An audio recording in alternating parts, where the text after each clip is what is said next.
How's everybody doing? Today's class is going to be broken down into snippets and uploaded to YouTube.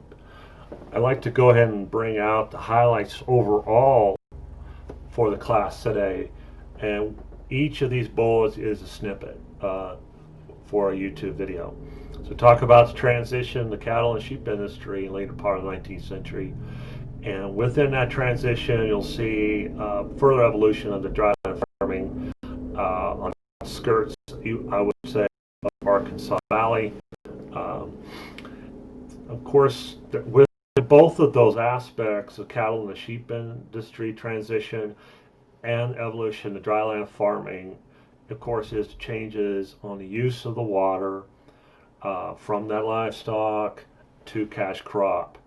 Of course, when we're talking about cash crop, we're talking about here within the towards the turn of the 20th century and the experimenting gradual introduction of sugar beets, and then finish off with discussing the in regards to the sugar beet industry and intensive labor need.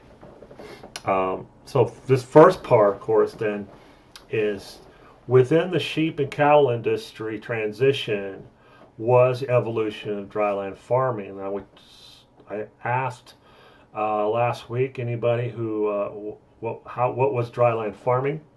Uh, Somebody said, okay, really an area of low amount of rainfall, and that's true. Yes. So actually, so here's defined 1926 as an area of low rainfall, below 20 inches annually, and without irrigation, production of crops. Sometimes a little bit less can be grown, depending upon, of course, the soil. And really, if you let the soil rest during the summer fallow, and then reintroduction of the nutrients needed within that soil, then the next year you can plant something. All right. So that's a really good way of seeing how it was defined in 1926. Now, examples of what even up to today with the counties of Arkansas Valley in this transition is, for example, the northern part of Prowers County, and then Kiowa County and Eads. Um, The transition, really, it could not have been even somebody's imagination. Um, Kind of, filtered through still the American desert myth, of great American desert myth.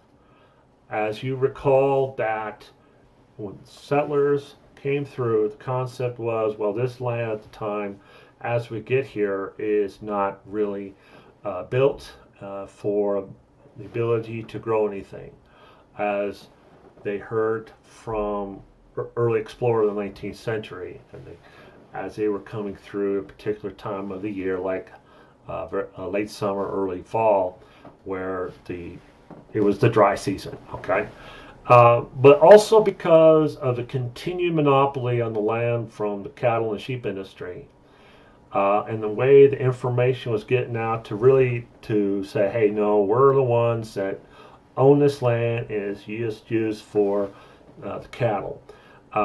And so really it was also in cahoots with the railroad towns, how the newspapers were used to as a booster, advertise, well, this is only what we got right now.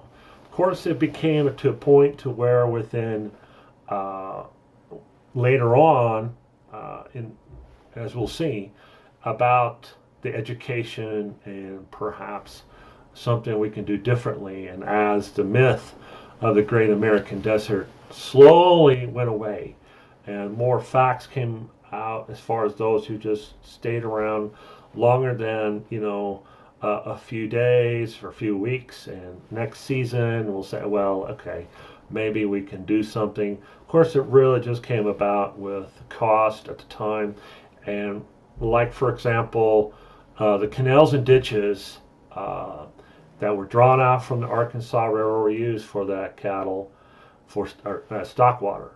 So the water being drawn out and the canals and ditches being built, constructed, were still relatively short distance, close to the river and creeks. The tributaries of the Arkansas, for example, parallel to the river, and really it was still even small reservoirs being built, earthen dams, for example, just particularly for that particular owner, ranch owner, cattle or sheep, and stock water. All right. A good example I'll use with actual postcards within the date of this postcard, 1907. It was mailed out from a guy named A.J. James that worked at a in the Grenada, Colorado area because 1907.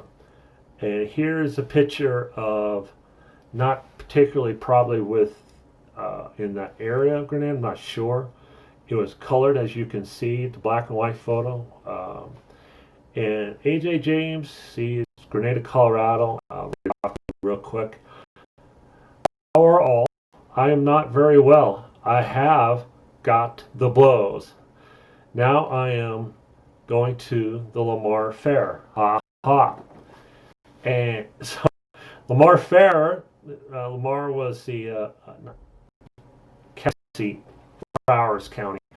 And of course, how you talk about the county fair, which where you go and you can have fun, look at the really spruced up animals, livestock, the carnival, vendors, the are around late August, late summer, with coming together, community, and celebrating.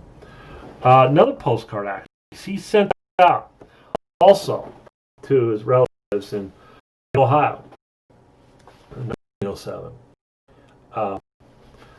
Says on the top, I received your postal today. And on the bottom, where he had the space there on the bottom, how is all the girls in Marion? If I don't get home, I won't get a wife, will I? Ha ha. Or ha. A.J. James. All right, and here's probably a really good example of what a sheep ranch would look like in their respective pens. And so probably within the same area, at least within, you see within this picture how flat and arid it was, and at the time how the only thing you could do is this particular type of industry, livestock. Okay. So let me finish off with that this time. This is just finishing part one.